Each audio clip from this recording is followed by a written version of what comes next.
I'm all about the good vibes, the good vibes. We bout to have a good time, a good time. Leave my problems all behind, all behind. We living out the good life, yeah. I ain't gotta worry about a thing. Oh no. Had some obstacles I overcame. Oh yeah. You don't have to ever be the same. Oh Lord. Cause when we change the mind, we change the game. Coming through clutch. Coming through clutch. Coming through clutch. Yo, what's going on, everybody? It's your boy Kennyclutch with another episode on the Clutchvision podcast. I got another special guest in the building for this particular episode, man. This dude right here has inspired me so much over the past few months. Made a connection on Instagram with him, and we just started talking, busting up a little bit. And this man has built something that I think is quite amazing called Lightspeedvt, which we will get into a little bit later.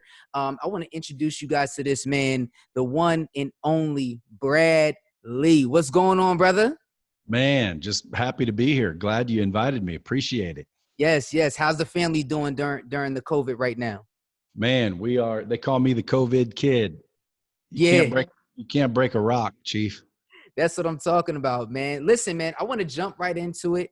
I want to introduce you to our followers, and I want to take them back because I see you now as one of the top guys. But I like to go back to the beginning. Like, what was that like? Let's take us back to Brad version 1. And from my knowledge, you started off as a car salesman, correct? Yeah, I spent a lot of time selling cars, growing up selling cars, really. I found out real quick I didn't like hard labor. I got a job in the Forest Service, what I thought was to be fighting forest fires, and I showed up and they put this big backpack of water on my back, told me to squirt on the stumps that were still smoldering. Wow. So I got kind of jacked on that deal. So I didn't really like hard labor, so I decided to open up the newspaper, saw an ad for selling cars, went in there and tried it and made $6,000 my first month wearing a suit versus getting poison oak and sticks in my eye and ash all over my face. So I figured, man, this is where it's at. So I started selling cars early. It's an easy decision, right? Oh yeah. They gave me a car to drive, the whole bit. It was a no-brainer. Wow. So what was the climate in that industry like for you? Like you started selling cars. Like, how did you just noticed that was your passion, or was that your niche, or what was that? How did you encounter that as far as this is what I want to do as far as selling? Well, it just wasn't difficult. Like it was, people came in looking for cars and I happened to have a whole lot full. So it's like, man, all I had to do was open them up and drive them around and, write up the paperwork and, make commission. It was pretty easy. Yeah. So I just got done doing hard labor and I didn't like that hard labor. So man, when I went in to sell cars, it seemed twice as easy. I got to wear a suit, look fresh, it was a dream come true. Dope. So now, how many years were you selling cars? I sold cars off and on till I was about 30 years old. So probably, 10, 12 years. Yeah. And then you created Lightspeedvt. So take us to the beginning stages of that. What was that like? And what was the transition like from selling cars going into Lightspeed? Well, I was running a car dealership. I was general sales manager and I knew this kid in the back and, he was making minimum wage. A lot of times people say all you need to do is hard work, but I've noticed that people that do the hardest work are usually the brokest. So this was no difference. And so, I got to shooting the breeze with him, and ultimately he was a good dude, good family, hard working Mexican dude. And, after a while I just said, dude, why don't you come up here and let me help you like sell cars? He said, oh, he can't, he's an introvert. He doesn't know how and whatnot. So I had already, produced a lot of good salespeople that I met landscaping or at the Burger King, and I could turn anyone into a good salesperson. So I said, here, come on up front, and I'll teach you how to do it, and you'll make a little more money. So he went from making minimum wage to about $15,000 a month. Wow. Changed his whole life, and he was just so grateful, and it just made me feel like I was like, unstoppable. It was really an amazing feeling how I could literally make an impact like that. So I thought, man, I'm going to quit my job and I'm going to go out and do this for a living. Mm. So I quit my job just right off the bat, decided to quit, went out on the road to start training people in person, and quickly found out it was very difficult. I couldn't get the same results and I couldn't figure out why. So I basically did a little research and found 4 key elements when it comes to training that most businesses and individuals fail to do, which is why a lot of times when you think you're training and you don't get the results, the main reason is because you didn't implement these 4 elements. The 4 elements are good content, repetition, practice, and accountability. And so I inadvertently was doing it when I worked for the car dealership, but when I quit, I didn't realize I was doing it before. So after I started comparing, what was I doing here and what was I doing there? Turns out I discovered these things. So I had to figure out a way to get that done without staying at the dealership for a month. Right. So I invented a system, Lightspeed training system, to kind of help me deliver, track, and measure the content. And it worked so well that I started showing it to other trainers like, Grant Cardone, everyone's heard of, Tony Robbins, Zig Ziggler, Tom Hopkins. This was back in the day. So some people are retired now, but ultimately I went around all the big dogs and I said, look, I know you're having the same trouble I was.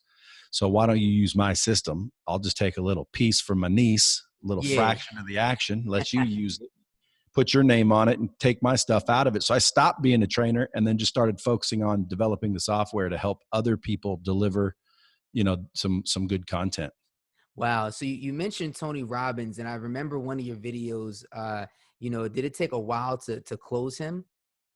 Yeah, it did. It took about, didn't really take a while to close him. It took me a while to get to him. Mm. I put the word out and, for about 5 years kept telling everybody, anybody know this guy? Anybody know this guy? And then finally ran into someone who did know him. He got me a meeting. It was supposed to be a 10-minute meeting when he was in town. Actually, when he was in San Francisco, I had to fly to San Francisco, but ultimately 10-minute meeting turned into an hour-and-a-half meeting. And I planted the seed, and then I followed up with him for about another year and a half, and then closed him out at his house in West Palm Beach, Florida. So it took altogether about 6 years. Yeah. And I think I remember you saying something like, well, you could tell me the story. I guess you told Tony, like, how many people come to your events? Well, what about the other 7 billion people? Yeah, well, he was kicking me out again. Yeah. He was hard to close. And so I said, well, Tony, let me ask you a question. How many people come to your events? He said, I don't know, 10, 20,000. And I said, well, what about all the other people in the world? What about the other 7 billion people? And pretty much, I mean, Tony's a real deal. Like, he really wants to help people. So I think that's what closed him, is he realized that, having 20,000 people in a stadium feels good for your ego, but it doesn't make that big of an impact. So if I could virtualize what he says and what he does and how he coaches and get it to people worldwide, he'd make a bigger impact. And I think that's pretty much what pushed him over the edge. Wow. And that just leads me into my next question, because it just seems to me that you just have this drive and determination. Like, where did your drive and determination come from? When I first started out, I always thought it would only take 90 days to actually, make it. And 90 days later, there was so many things going on that I thought, well, 90 more days it's going to be on. And then 90 more days later, it'd be like, damn, I'm close. And so it literally I just focused 90 days at a time. And every time that 90 days was coming up, I was so excited and had so many things going on that I just gave it 90 more days. And it turned out to take about 10 years worth of 90 days at a time. But ultimately I was, focused on a 90-day stint. Like, too many people, try to make these huge goals that just take forever and they end up giving up. Where if you just kind of break it down to 90-day chunks, I think 90 days is more sustainable, it's more attainable, and it keeps you focused better.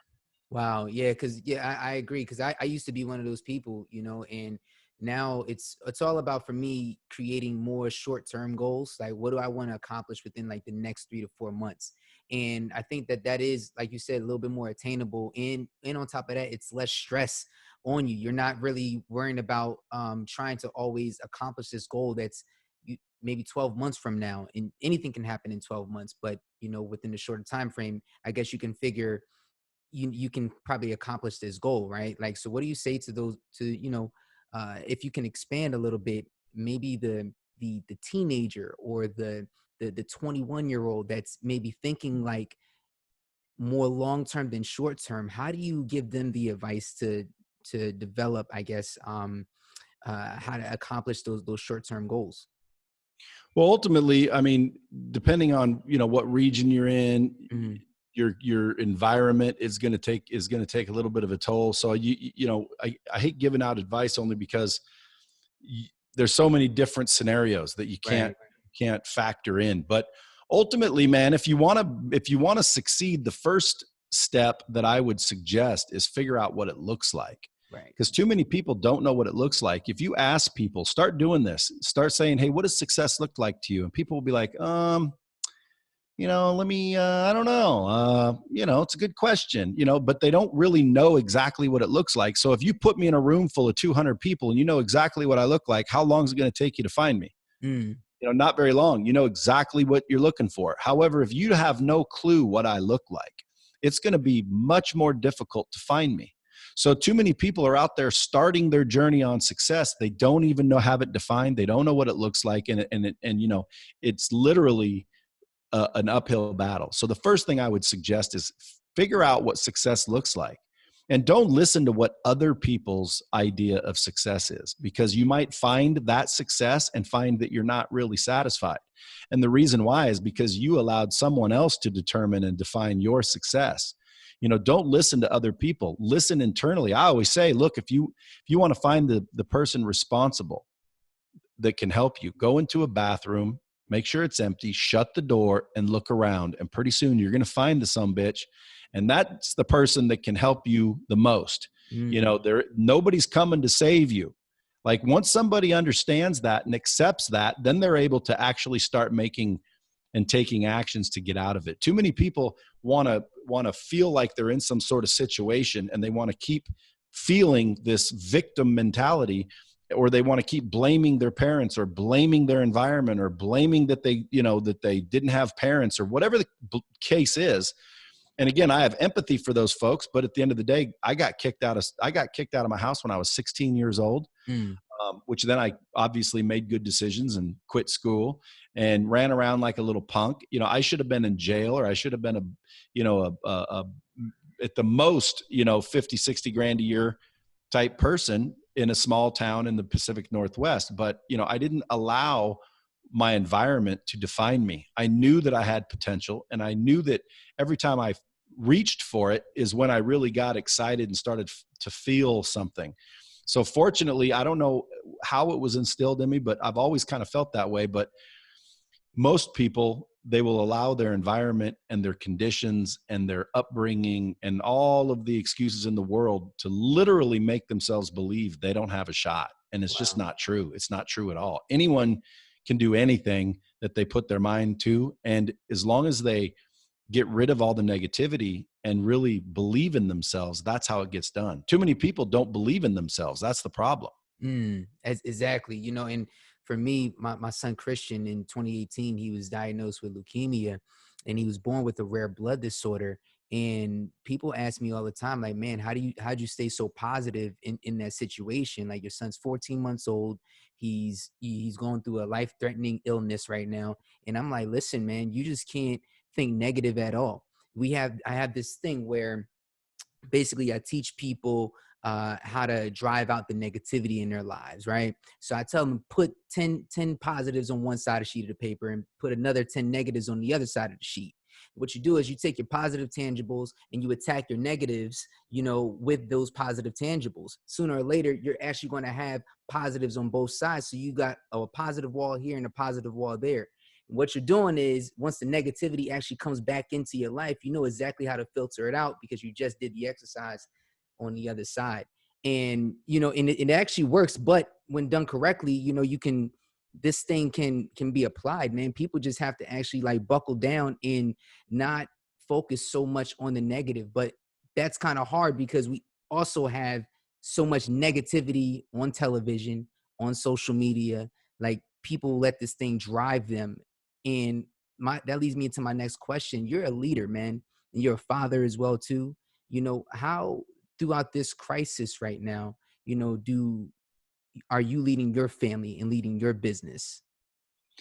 Well, obviously when they told everybody to go home, I let everyone go remote. I worried about it the first night, and then I woke up, and every time I wake up, it's almost like I get refreshed, because I've got a habit to where I look at it like this. If I told you I'd give you $1 million cash, no strings attached, a lot of people would get excited. A lot of people would be pumped up. Nothing could bother their day, right? I mean, they just got $1 million cash. Like, how fortunate is that? To where every day I wake up, I realize that I wouldn't trade $1 million to not wake up, right? So it's almost as if I'm getting $1 million every single morning, or a gift more valuable than $1 million. I call it the $1 million morning only because, again, when I open my eyes, I realize, and anyone listening to this should realize right now, when you open your eyes in the morning, you just received something more valuable than $1 million. How can you be pissed the rest of the day for any reason? Right. Like, at the end of the day, man, it's there's no such thing as a bad day. It's Right. just, how good will the day get? That's the question. Mm. There is no such thing as a bad day when your eyes open. That's deep, brother. That's deep. And I always say this: we're breathing air that we cannot see. So you should definitely have to be happy at the fact that you're breathing air that you cannot see. Like, look at what God is just doing in your life. He's just waking you up in the morning to go out and accomplish, a mission, man. So for anybody that's listening, take that gem and really, really like hone in on just that one quote right there. And again, the $1 million morning, man, I love it. And, with this virus, people were in panic, people are in fear, and my question to you is, how do you overcome fear? I remember you posted a video a while ago, and correct me if I'm wrong, but maybe it was a story about you when you were maybe 2 years old and you had passed away and came back. Does that story still drive you today as well too? Well, again, it might be the root cause of my gratitude, but I was too young to kind of remember that. So I just had to hear the story. But ultimately, it taught me that, patience is not always a virtue. There's obviously some times where patience will come in handy, but, not when it comes to getting your goals, right? It's like, when people tell you to be patient, it's because they don't know how to tell you how to do it. So it's like, hey, I want this, I want that. Well, just be patient. Just be patient. They're saying that most times because they don't know how to tell you otherwise. So I realized when I was young that patience can actually kill you if you let it. So I don't preach patience. I preach increase your activity, increase your actions, and just literally demand more for yourself. The $1 million morning has 4 parts. Well, waking up grateful and realizing that it's worth more than $1 million is why I call it the $1 million morning. But the 4 parts I focus on when I wake up in the morning is I focus 15 minutes on my health, because I'm telling you guys, money is wonderful. Trust me when I tell you, but it's not more important than your health. So when you wake up every morning, spend 15 minutes on your health minimum. Again, you can spend longer, but 15 minutes minimum. Get the blood pumping, move your body, do some air squats, do whatever you want. Well, we don't have a gym. We can't afford a membership. I've heard it all, folks. You can literally do push-ups, sit-ups, run in place. Like, it is possible if you really want to do this, but you focus 15 minutes on your health, 15 minutes on your mind, pick up a good book, read the good book, or pick up a good book, but make sure you got positive information going into your mind every single day. Number 3, you want to focus on relationships. Relationships are the new economy. Yes. Every 7-figure deal I've done, I can trace it back to a relationship that I had. Now, if I didn't have those relationships, I wouldn't be where I'm at today. People say they're self-made millionaires. Like, people always say, well, Brad's a self-made millionaire. Well, first of all, it's a multimillionaire. Don't shortchange him. Hey, talk that talk. Hey, secondly, there's no such thing as a self-made millionaire. Okay. Right. Someone had to buy your product, so they contributed. You were helped along the way. There's nobody in the world that did it all by themselves. So the relationships are powerful. And what I teach people is how to keep it real. That's why one of the names people call me is the real Brad Lea. I like to teach people how to keep it real. R being relationships, right? E being ethics, because you got to be ethical and have integrity. A being affluence. People are so worried about money. Well, money doesn't buy happiness. Yes, money does buy happiness, and I can prove it. Mm-hmm. Okay. If you think money doesn't buy happiness, it's because you don't know where to shop. Right.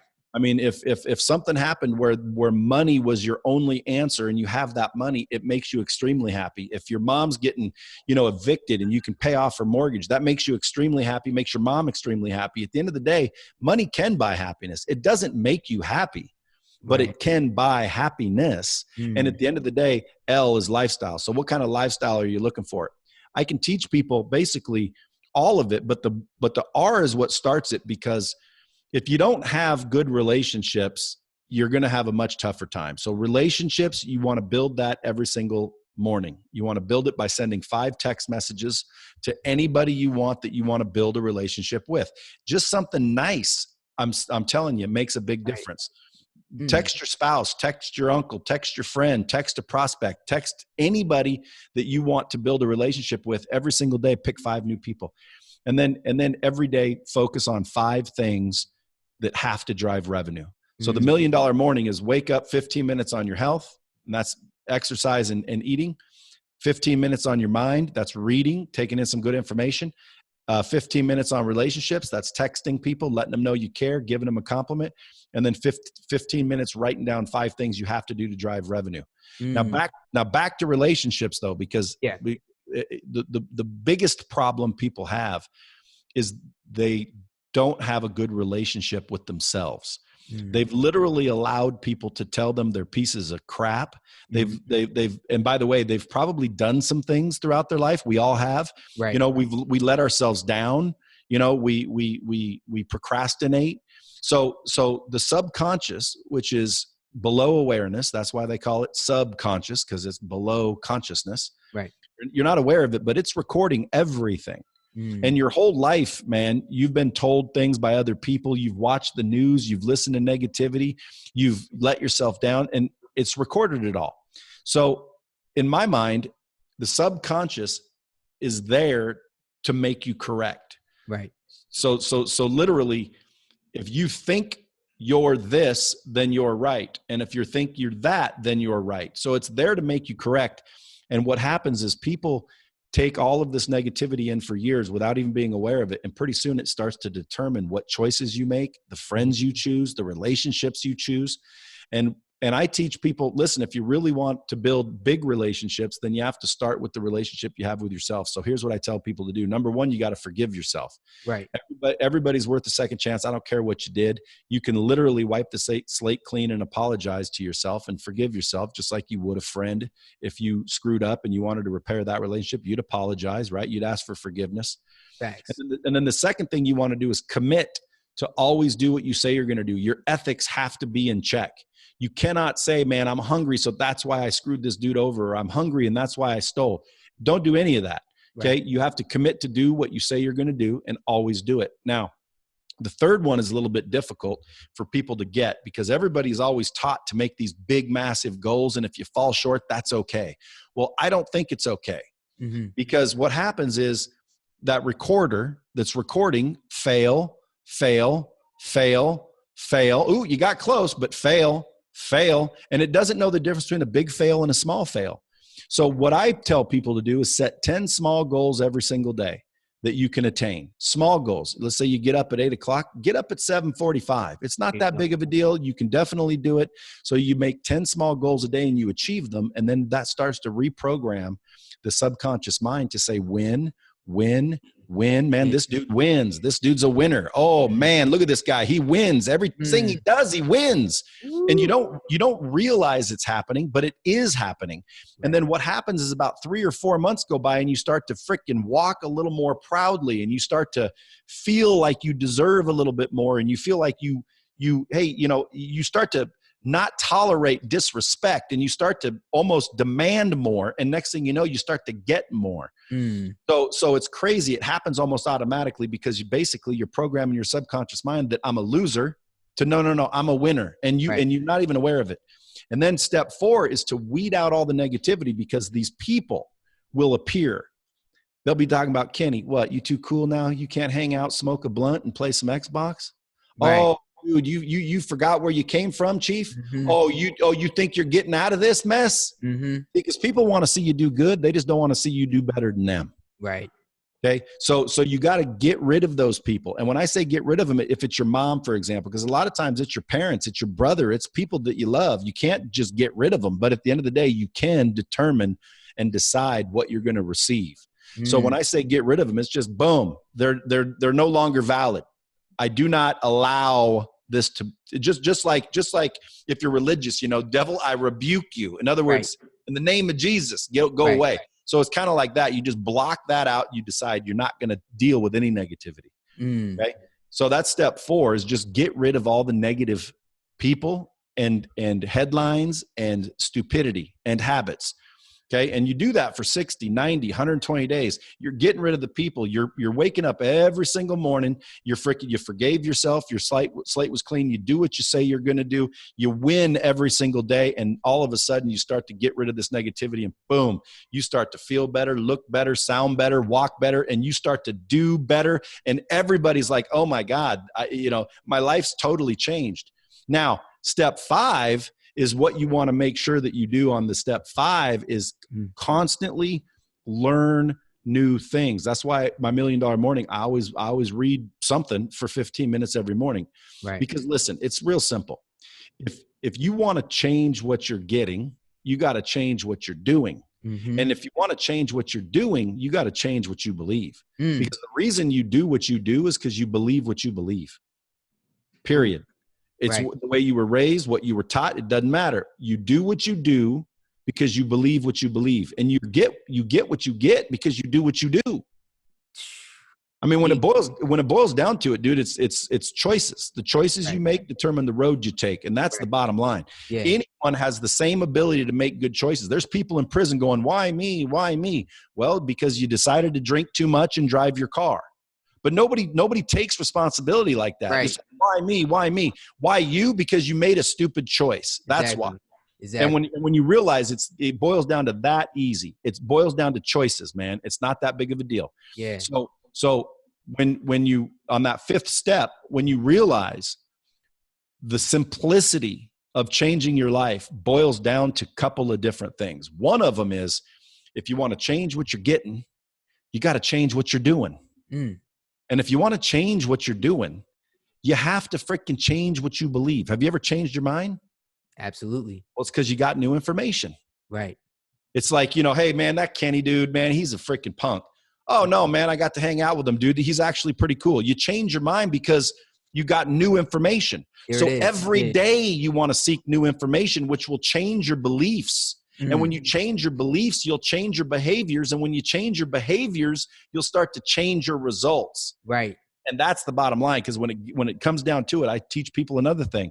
Everyone always says, "Oh, dude, it changed my life." And I always think, well, man, dude, it wasn't that difficult. But right. In reality, dude, it does change people's life. I can show people if they write down anything that they don't want in their life. They don't like their job. They don't like the relationship they're in. They don't like the car they drive. They don't like the situation that they're in. Just write down all of those things that you don't like that are negative. And then just simply commit. Because remember, you commit to do what you say you're going to do. Okay? You just commit to never tolerate those again. Because you only get what you tolerate, Kenny. That's it. You only get what you tolerate. People have the job they have because they tolerate that job. They have the spouse and the relationship because they tolerate that relationship. They got the body they got because they tolerate the body. Tolerate it, right.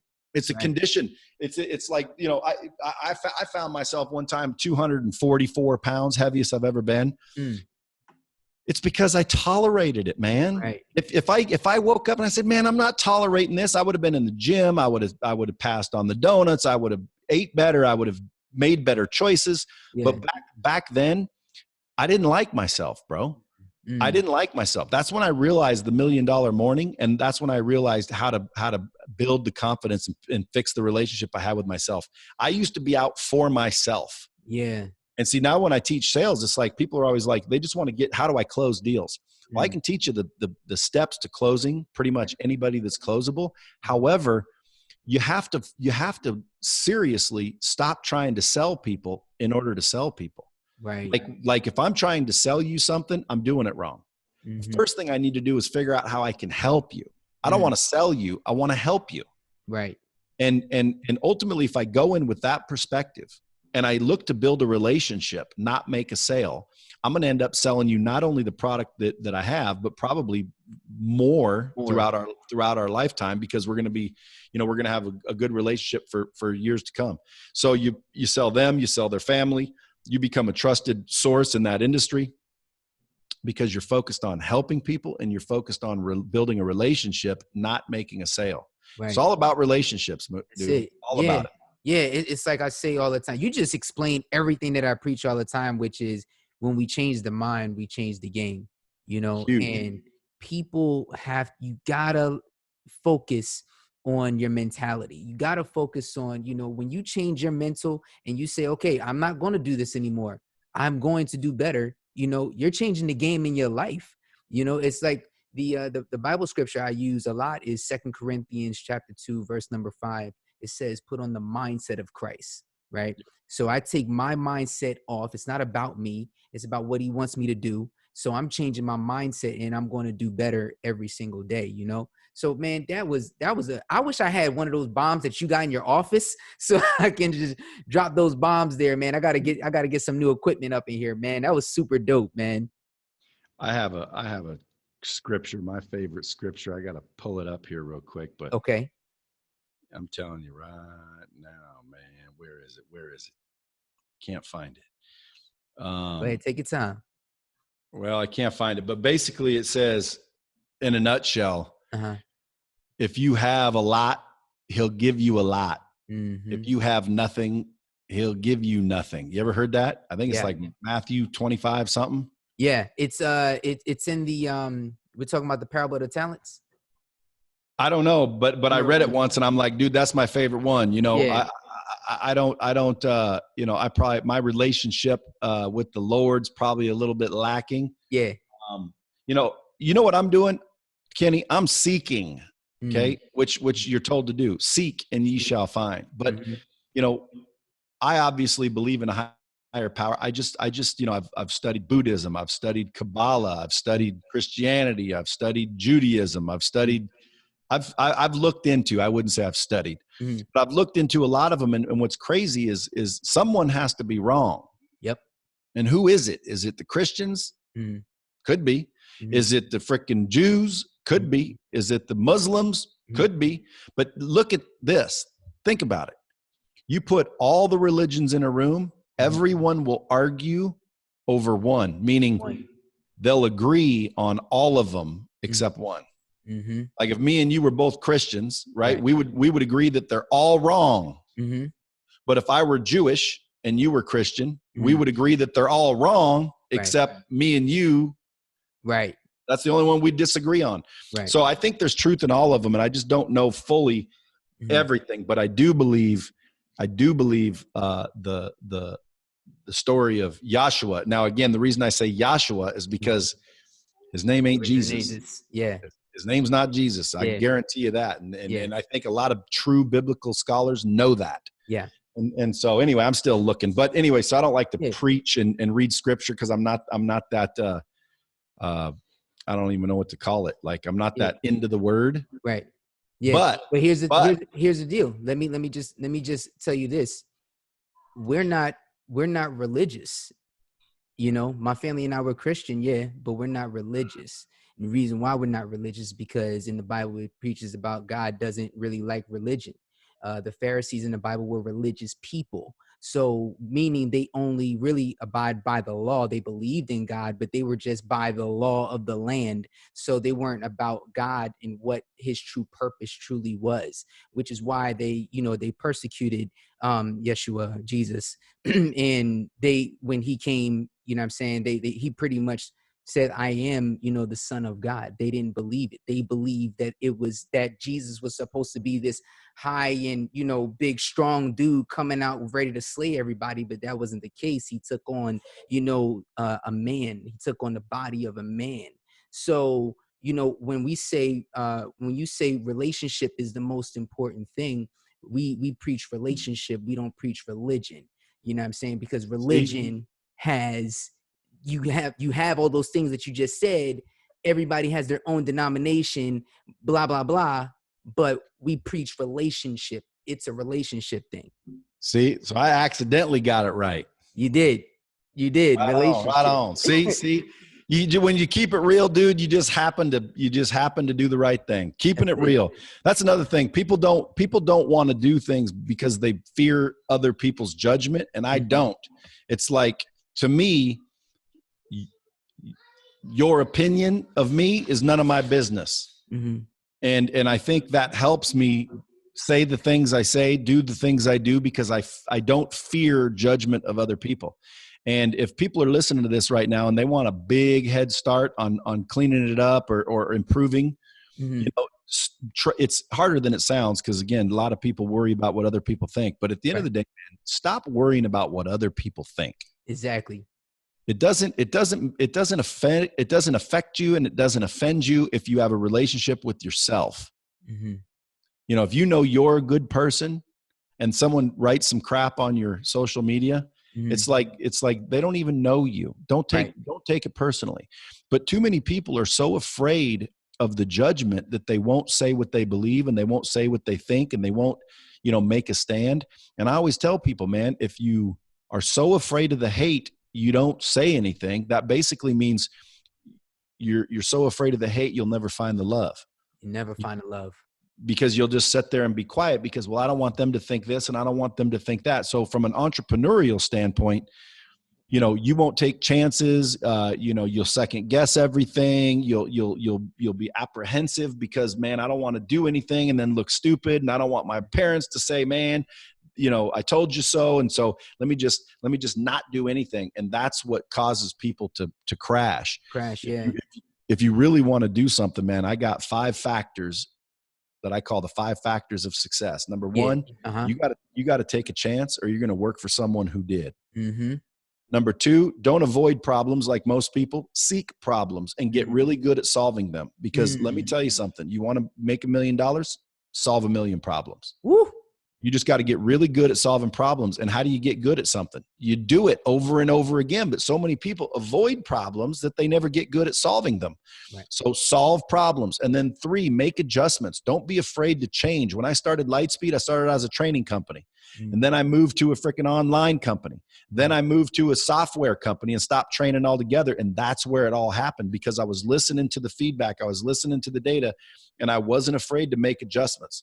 Step 4, you want to continuously seek knowledge and learn new things every day. Seek mentorship. If I could do it all over again, I'd have 2 or 3 pieces of advice. Number 1, seek mentorship, seek knowledge. I would have cracked books. I would have been hungry for knowledge. I wasn't until way after, you know, I could have accelerated it big. So seek knowledge, invest money more wisely. See, that's another thing. I blew so much money trying to impress people and look cool because I cared about what everybody thought. I wanted you to like me. I wanted you to think I was cool. And so I spent money that I shouldn't have been spending. I should have been investing. So seek knowledge faster, invest money more wisely. Okay. And then the third and final one would be, you know, to have strong ethics. My ethics weren't as strong from, you know, growing up till about, I don't know, I'd say about 25 or 30. So you always hear about karma and, you know, what comes around goes around. I'm telling you right now, that's true, folks. If you guys want to build a solid foundation, you know, stick to ethics and integrity. Do the right thing, even if nobody's watching. Yeah. So let me ask you this question, right? Because I completely understand everything that you're saying, right? But if we're being honest, right? There are a lot of people, and I'm speaking for my community, the brothers, they'll sit there and like, they'll be like, yo, like, I don't even know what he just said. Like, it sound good, but then they'll sit there and still ask the question, where do I start? Right. So let's say they have like a regular job. They work at ShopRite, you know, but they want to get out of ShopRite, but their bills won't, you know, it's an influx or whatever. It's not allowing them to make that next move, you know? So again, it's not true. Right. Okay. But that's not true, dude. You're choosing not to make another move. You're letting your bills keep you down. So at the end of the day, let me ask you a question. If you're holding on to something that you don't want, how you going to reach for something you do? So too many people won't let go of what they have to reach for something that they want when admittedly they don't want what they have, but they're so afraid to lose it. Right. Like, dude, you afraid to lose your job at ShopRite? Right. Someone says, well, dude, that's how I pay my bills. Dude, how'd you pay your bills before ShopRite? Right. Take a chance. Remember? Right. Yeah. You got to take a chance. And guess what? So you miss your bills. Mm-hmm. Shit, dude. I've missed my bills so many times. Dude, I had to hide my car 4 blocks away so the repo dude coming by my house wouldn't find it. Right. I've been there. Well, so have I. And at the end of the day, it's like I didn't worry about what if I can't make my car payment. I thought about what if I stay the same. See, you're never going to get rid of fear, but you can use it to your advantage. In other words, most people are afraid what will happen if I can't pay rent. I'm afraid of what will happen if I don't change. Like what will happen if I don't do something different. So when I quit my job, dude, I'm telling you, I went behind on child support. You know, I had to make excuses to my landlord. I got kicked out of one place, slept on my friend's couch for a month and a half, hid my car so it didn't get repoed. You know, cause you know what I knew? I knew that if no matter what, I can always go back and get a job and sell cars. I can always go get a job and give up. I knew I could give up at any time. So man, if I had to get behind on bills and I had to freaking go out there and hustle to make the difference, I would. And I bet you talk to anybody that's successful, they will tell you the same thing. Wow. So all those dudes sitting there saying, man, I can't get out of ShopRite because I might not pay rent. Well, dude, where you living? That's so damn great. Right. Like maybe you should not pay rent. Right. Facts, yo. I'm serious. Yeah. Like, dude, what's the worst that can happen? Like you get kicked out of your whole apartment? Right. Right. So what? Now, again, I don't want anybody to go out there and just, do something crazy. Right. You don't have to quit ShopRite. Okay. Because I guarantee you probably ain't working more than 40, 50 hours a week anyway. Pretty much. Okay, so guess what? Get off ShopRite, come home, learn how to build a landing page, learn how to do Facebook marketing, learn how to be an affiliate marketer, learn something, folks. If you do what I'm telling you to do, you won't be at ShopRite very long. Right. If you want to do something big, figure out how to generate leads or generate sales. Right now, if you said to me, dude, I can send you 1,000 qualified customers a month, I'll buy those leads from you. So would any company in the world. But when you get home from ShopRite and you open up a freaking 40 and you sit there and because you're at ShopRite, well, dude, that's the difference. That's why people like that stay like that. Because instead of getting home going, dude, I'm only at ShopRite to pay the bills. Because I do believe you have to have what I call a stable table. Right. Like you don't want to have a faulty foundation. So I always tell people like if you take this phone as the foundation and you're on here, you don't want to be on something like this.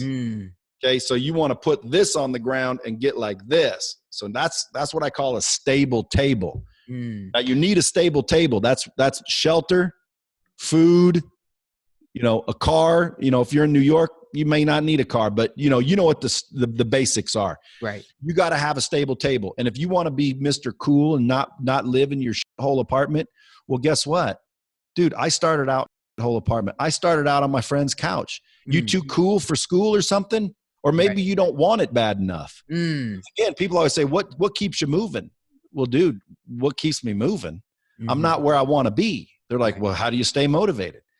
Well, dude, like if I get up in the middle of the night to go take a piss, I don't stop in the kitchen. Right. Facts. I'm headed for the bathroom and I'm not stopping until I get there. Well, what keeps you motivated? I'm not where I need to go. Right. So for all the people listening to this, man, you saying, look, easier said than done for him.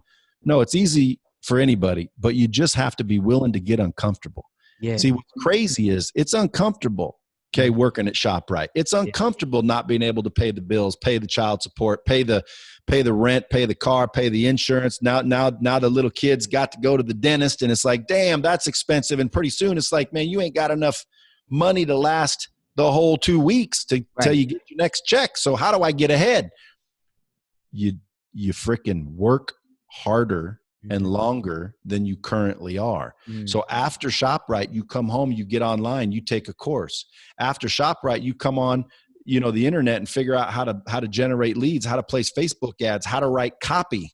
Okay. And then next thing you know, dude, 6 months later, oh, you're making about $900 a month on a landing page offering products that aren't even yours. You're just generating eyeballs and traffic. Eyeballs and traffic. Yeah. So now what do you do with that $900? That's what's important. So now, see, here's what most people do. Okay.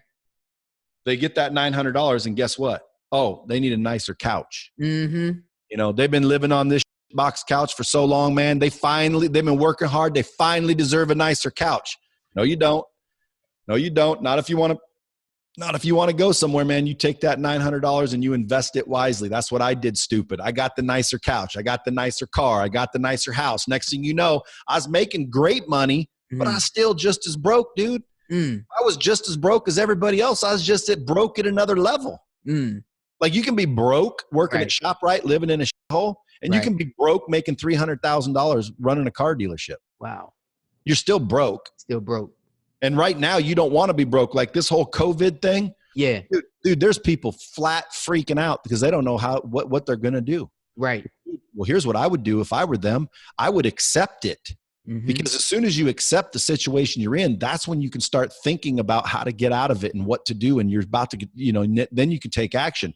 Most people, they want to complain. They want to blame somebody. Oh, Trump, that son of a bum. Oh my God, this is bull crap. And 3 weeks go by and all they're doing is complaining. And all they're doing is, I can't believe this is happening.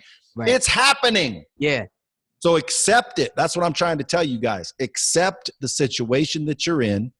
And then decide to change it, because I'm telling you guys, it's a decision. Right. Think about this, dude. When you have a bad day, because people always say, oh, I had a bad day. You chose to have a bad day. They're like, what do you mean? Dude, you choose how to react to everything. Yes. I could walk up, say, get out of my way, punk. You could choose to say, I'm sorry, sir, and keep on walking, or you could choose to fight me. Well, let's say you fought me. Hey, you got pissed. You fought me. I fell down, busted my head. Now you're in prison. Why me? Well, because you reacted with anger. Right. Well, I ain't no punk. Okay, well, good. Then you chose to not be a punk. Right. Right. Like, dude, to me, it's like if someone said, hey, Brad, I'm going to give you $100 million, but you got to act like the biggest punk on earth for 30 days or 3 years. And I wanted that 100 million more than I wanted my friends to think I was cool. Dude, I'll be the biggest punk there is. Why? Right. Because, dude, once I make a choice, that's all it is. So you choose how you react, right? So if you're having a bad day, my question to you would be, why? And then you'd say, well, so-and-so did this and such happened and this happened and that happened. And you chose to react the way you reacted, which means if you think about it, dude, when you have a bad day, you chose to have a bad day. Right. Isn't that crazy? It is, man, because you know what? Last summer, I'm driving. I tell this story all the time. I'm driving down Route 130 where I live into a ShopRite. It's, and I'm going into a ShopRite and I'm coming around this circle. There's this dude about 20 feet in front of me on a Harley Davidson, right? Middle-aged guy or whatever. And, in the mirrors of the cars, it says objects seem closer than they appear. So I'm a pretty good distance away from him, but I'm coming up around the corner. He starts honking his horn, starts cursing at me, flips me the bird. So I'm like, oh, snap. Like, where I come from, like, we don't take that lightly, right? But like you said, choices. So I pulled up on the dude, right? I blocked him into his parking spot. And I rolled down the window. I said, excuse me, sir. He says, well, you're sitting there, you're coming around all fast. I'm on a bike. Like, he looked a little flustered because his glasses came off. He dropped his headphones. He dropped everything because he didn't expect me to pull up on him. And I let him go off. And I'm just sitting there and just letting him yap. And the next thing that came out of my mouth, I said, excuse me, sir, I was never going to hit you. I just wanted to tell you that I love you. And he stopped and he was like, well, dang, man, I'm sorry. Like, I'm sorry. I'm just, I get a little flustered. I get a little scared and, I'm on a bike and everything. I'm like, dude, if you feel a little scared on the road, maybe you shouldn't be driving a Harley Davidson, man. Like, it's a little bit dangerous. But you never know, like, I could be somebody else. Your choices in life, like you're saying, can make you go this way or can make you go that way. You can go to defeat or you can go to success at the end of the day. I could be somebody with a gun that pulled out, pull the window down and boom, you're done just because you made that choice. But on the other hand, 100%. yeah. So on the other hand, I chose to sit there and just show this dude some love because evidently you needed some love because you're angry. Well, that's because you're a good dude. But there's a lot of people that wouldn't have made that choice, and whatever would have happened, and they would have said, "Why me?" Mm-hmm. So when you those are examples and extremes. But I mean, when we're talking about just success, making money, things like that, it's like when I come home sometimes, man, I don't want to do anything. I just want to freaking watch TV. Mm-hmm. Well, guess what? That's a choice. Yeah. I get up in the morning. I don't necessarily want to go to the gym. Guess what? That's a choice. So when these fat people are sitting around, people are like, dude, you can't say fat. Well, dude, you can call it what you want, but it's fat. So again, you're a big old fat dude and you sitting there blaming everything. Well, I got a thyroid problem. Dude, you don't have a thyroid problem more than likely. Okay. You got a lazy problem and you got a choice problem. So again, I don't mind. I got a couple brothers that are fat, but at the end of the day, I've been fat and I get fat because I go up and down, man.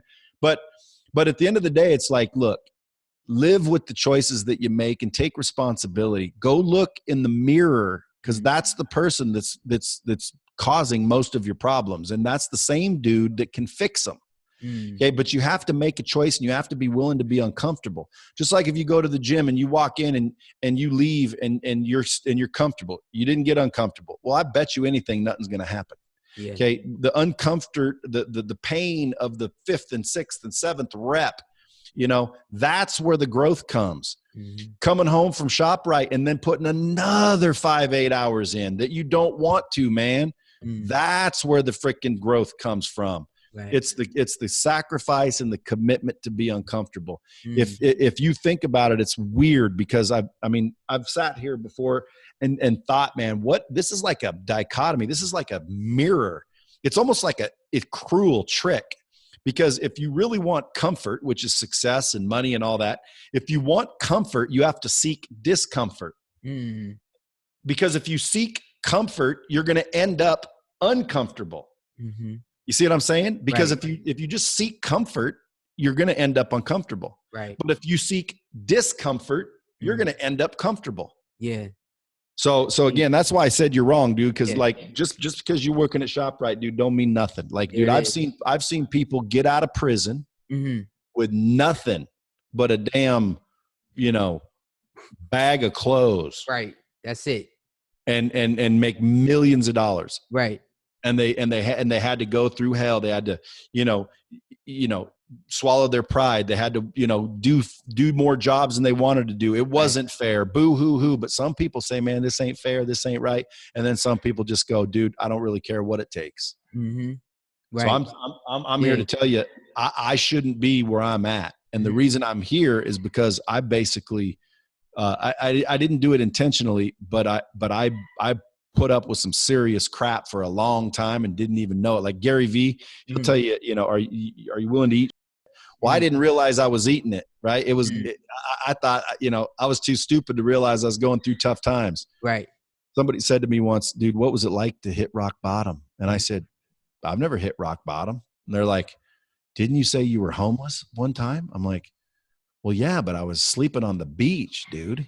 Like, dude, I was in LA trying to be an actor, didn't know anybody, ran out of money, had nowhere to go, didn't want to go back to Oregon. So I said, screw it. I'm going to sleep on the beach. So for about 2 weeks, I slept on the beach. People thought that was rock bottom. I didn't. Crazy. It's only what you define it. That's right. Define as rock bottom. Now, let me ask you this, right? So as we're coming to a close here, as we're going through the COVID-19, right? And I've been asking every person that's been coming on the podcast, I've been asking them the same question, right? You've got and you pretty much already summed it up or whatever, but maybe you can elaborate a little bit more on it. You got the world hearing you right now. You got every single ear, every 7.5 billion listening to you right now as this crisis is going on. What words of encouragement do you give to them to continue to move forward?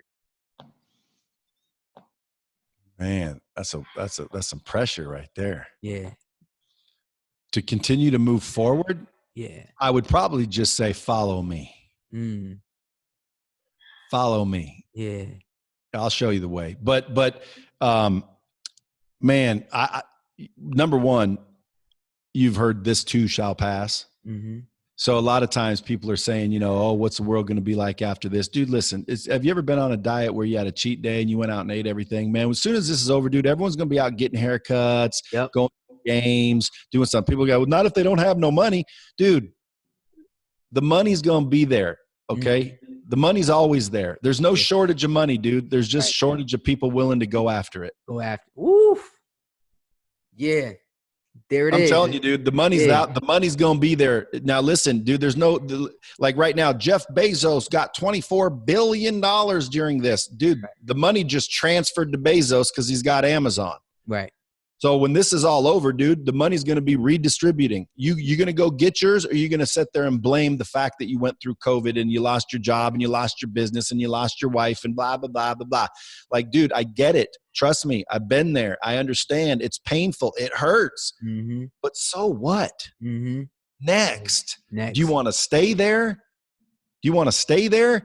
Keep blaming the world, or go look in the mirror and say the only person. And then you get up off your right and you go out there and you do what it takes. Now, again, if you don't want it bad enough, that's when you need to change what you want. Yeah. See, a lot of times people will give up. They'll spend a year doing something, then they'll give up. Then they'll spend a year doing something, then they'll give up. Then they'll spend another year doing something, then they'll give up. And then 10 years later, they're nowhere. And they're like, look, I've been working my ass off. Dude, you gave up 10 times. Yeah. Like, dude, if you want something bad enough, you will not give up. You got to keep going. Yeah. Yeah. I went to LA to be an actor. I was going to be a movie star. I had a Levi's commercial. I got a starring role in a movie. And, you know, I came pretty damn close a couple times. But when I was in LA, dude, I didn't make it, obviously. And I literally went broke. And I got so tired of freaking being a broke, starving actor that I gave up. Now, someone said, well, you shouldn't have gave up. Well, now look. Look. Now I can go make movies if I want to. There it is. Woo. So at the end of the day, dude, sometimes you can give up. But at the end of the day, if you want something bad enough, you won't give up. And you won't worry about the pain. Yeah. Unless, of course, which in a lot of cases this is true, it's not something you need to learn. It's something you need to unlearn. There's people out there that literally have been taught to be average. Yeah. And their parents did it, and the school system did it, and society did it. You know, it's like, dude, you cannot listen to other people. Right. You cannot listen to other people. It is possible. Go ask 100 millionaires. Go ask 1,000 millionaires, and you will realize that they're all saying the same. Exactly. Dude, we're all saying the same thing. Same thing. Right. Hey. Yeah, like I listen to all the people too. I'm reading all the books. I'm listening to all the podcasts. I'm doing the same thing. Right. And I'm like, yep, that's true. Yep, that happened to me. Yep, that's true. Yep, that's true. Yep, that's true. And it's like, dude, there's no secrets. Okay, people always ask, Brad, what's the key to success? And I say there is no key. It's a combination. Right. Okay, it's a combination. Ooh. And everybody has their own. Lighter. Fire. Yo, we do this in Jersey, so that means it's hot. All right. You know what I'm saying? Bang, bang, bang. Yo, so check this out, man. I want to play a little game with you to end it off, okay? So they call me Kennyclutch. Clutch is an acronym. It means creatively linking upon the culture of hip-hop, because I'm a professional dancer, you know. So years ago, I started a company called In the Clutch, which is inspirational dancers creatively linking upon the culture of hip-hop. So each letter I give you, you give me a positive word for the people. Okay. Okay. So you ready? Yep. All right, here we go. C. Courage. L. Love. U. Unbelievable. T. Termination. Or no, I was thinking determination, but that don't count. That's a D. Right. T, tenacity. C. C, I got to go back with courageous again. Okay. H. Honor. Ladies and gentlemen, the real Brad Lee just laid all the bombs on y'all. If y'all better replay this thing for your mama, your auntie, your uncle, your grandma, your grandpa, your stepsister, your stepdaughter, your niece, your uncle. I don't care who it is, your co-worker, somebody needs to listen to this. Replay it over and over and over again. My man, where can they find you at? Man, I'm usually on Instagram at The Real Brad Lea. That's spelled Lea. People say, is that Leah? I say, only if you drink Tia. There you go. There you go. Now, really quick, I just want to do a quick plug because I just looked on. You have an affiliate, excuse me, you have an affiliate program going on right now. So you want to let's get a shout out for the affiliate program on how can they get involved with that? Well, dude, I mean, when this COVID thing hit, man, the first thing I thought about is how many people are out of work and scared that they're not going to be able to make money. So I threw up LSVT Army, which is basically Lightspeedvt Army. And it's a training system that'll teach you how to basically do the business. It's not that difficult, but it's an affiliate army that allows you to sell my technology that sells every day to big companies and individuals, you know, Tony Robbins, Damon John, World Series of Poker, UFC, you know, Gold's Gym, and the list goes on. Like, all you have to do is log in. It's free, and it'll train you what to do. And if you don't like it, quit. But if you want to make a little side money, a little side hustle, I've got people making, you know, $500 a month, and I've got a couple people doing 40, 50 grand a month. And it's all recurring revenue because you're basically selling a software. And it's an interactive training software, and all the training's there. So again, go to lsvtarmy.com, register, pop in there. You'll be trained. You'll be given all the tools you need. And then it's just up to you. Do the work, get paid. Don't do the work, man, hit me up in the DM and let's you know, we'll talk later. There it is. I'm going to put that link in there. Everybody, please remember, go ahead, like, subscribe, comment below, share this with everybody. We're on Anchor, we're on Spotify, we're on Apple, we're on Google, anywhere you can listen to a podcast.